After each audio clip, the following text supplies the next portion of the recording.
Kalau audiens mulai ngecek HP pada saat kamu ngomong, mungkin bukan mereka yang salah, tapi bisa jadi kamu bicaranya kurang menyentuh. Hai, aku Alia Pravita. Aku adalah seorang creative educator in conscious communication. Yuk, kita latihan untuk bisa menyampaikan isi materi atau pesan yang nggak cuma didengar, tapi bisa dirasakan. Bayangin aja nih public speaking sebagai sebuah burger. Burger itu ibaratnya roti atasnya adalah opening. Nah, isi atau materi yang akan kita sampaikan adalah isi dari burger itu sendiri. Harus padat, enak rasanya, dan gurih.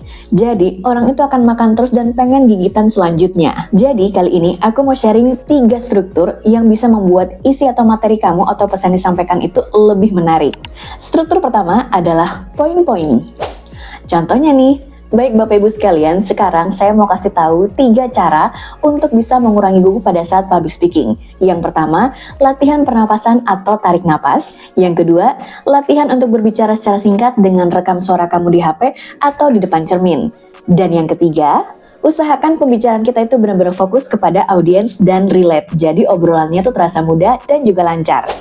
Atau contoh lainnya nih. Oke guys, ini dia 3 bakso terenak di Jakarta. Yang pertama ada bakso samrat nih. Kuahnya itu butek dan kaldunya terasa banget. Favoritku adalah bakso isi daging. Dan jangan lupa kalau makan bakso di sini dilengkapi dengan tetelannya. Lalu yang kedua, ada bakso nyuknyang dari Coto Sejahtera. Sebenarnya bakso ini menurutku adalah hidden gem. Karena ternyata dia nggak cuma jualan soto, tapi ternyata ada bakso daging kenyal dengan kuah yang rasanya rempahnya tuh enak banget. Ini ada di daerah Jakarta Barat. Yang ketiga, bakso favorit aku adalah bakso jawir atau bakso JWR. Karena menurut aku tuh baksonya lembut dan kuahnya itu bening tapi rasanya sedap banget. So, itu dia 3 bakso terenak favoritku yang ada di Jakarta. Bagaimana dengan 3 bakso favorit kamu? Kasih tahu aku ya. Struktur yang kedua adalah struktur bercerita atau naratif. So, struktur naratif ini juga mudah banget kok. Ini adalah cara menjelaskan isi atau materi secara runut. Misalnya ketika kamu sedang menjelaskan topik public speaking, kamu tuh bisa mulai dari definisinya apa sih, asal muasalnya seperti apa, kenapa ini penting, benefitnya apa, dan bagaimana cara untuk mempelajarinya. Seperti itu ya. Contoh lainnya dari struktur naratif ini adalah ketika kamu menjelaskan ulang atau menceritakan kembali hasil penelitian, buku yang kamu baca dengan cara yang lebih lengkap, runut, dan jelas.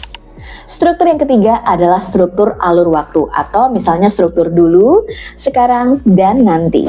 Contohnya nih, dulu aku tuh takut banget yang namanya public speaking. Maju ke depan aja aku udah keringetan. Makanya sekarang aku banyak-banyakin untuk belajar, untuk latihan supaya aku lebih percaya diri untuk public speaking. Aku nonton YouTube, aku baca bukunya, dan aku sering-sering latihan sendiri. Nantinya nih ke depannya, aku pengen bisa sharing dan punya komunitas ruang dengar untuk bisa sama-sama latihan public speaking. Kamu ikutan nggak? Atau contoh lainnya adalah seperti ini. Dulu yang namanya handphone itu benda mewah. Kalau kamu orang kaya, pasti kamu punya handphone. Handphone itu dulunya bentuknya gede-gede, ya seperti kotak makan gitu kan, gede, tebal. Dan handphone itu terdiri dari layar dan juga ada keypad atau tombolnya. Sekarang, handphone itu slim banget. Handphone itu ukurannya udah bisa masuk ke dalam saku celana, bahkan ke dalam tas kecil. Lalu sudah nggak ada lagi yang namanya tombol pencet atau keyboard atau keypadnya itu. Yang ada sekarang handphone itu benar-benar cuma layar sentuh, bahkan bisa dilipat. Wah, nah nantinya bisa jadi nih yang namanya handphone ini benar-benar transparan atau bentuknya adalah chip yang bisa ditanamkan ke dalam kulit. Yang namanya teknologi itu semakin maju bisa kita lihat dari handphone itu sendiri. Nah gimana? Mudahkan caranya untuk menjelaskan isi atau materi dengan menggunakan 3 struktur tadi. Yang pertama ada struktur dengan poin-poin, yang kedua ada struktur dengan naratif, dan yang ketiga ada struktur dulu, sekarang, dan nanti.